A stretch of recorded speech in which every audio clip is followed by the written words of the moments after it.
Toshkent axborot texnologiyalari universiteti Samarqand filialida korrupsiyaga qarshi kurashish davr talabi mavzusida profilaktik tadbir bo'lib o'tdi.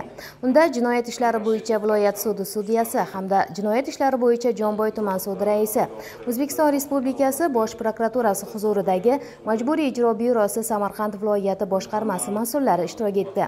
Soha xodimlari tomonidan korrupsiya, uni keltirib chiqaruvchi omillar, korrupsiyaning ko'rinishlari, jamiyat va davlat hayotida keltirib chiqarishi mumkin bo'lgan salbiy oqibatlari, milliy qonunchiligimizda korrupsion ijtimoiy qilmishlar uchun belgilangan jazo choralari xususida tushuntirishlar berib o'tildi.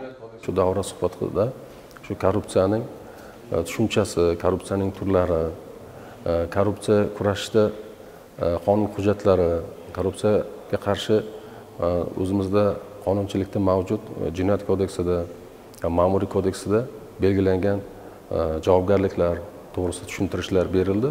Bundan tashqari shu mavzu doirasida korrupsiya to'g'risidagi savollarga javob berildi. O'sha qaysi qonunlar bo'yicha shu korrupsiyaga javobgarlik belgilangan, bu bo'yicha tushuntirishlar berildi va korrupsiyaning shu jamiyatdagi salbiy oqibatlari va o'sha jamiyatni korrupsiyasiz jamiyatga aylantirish bu qanchalik o'sha rivojlanishiga, jamiyatning rivojlanishiga, qonun ustuvorligini ta'minlashda va farzandlarimizni kelajagini bir chiroyli kelajak yaratishga shu korrupsiyani qarshi kurashish juda dolzarb mavzu ekanligi tushuntirildi.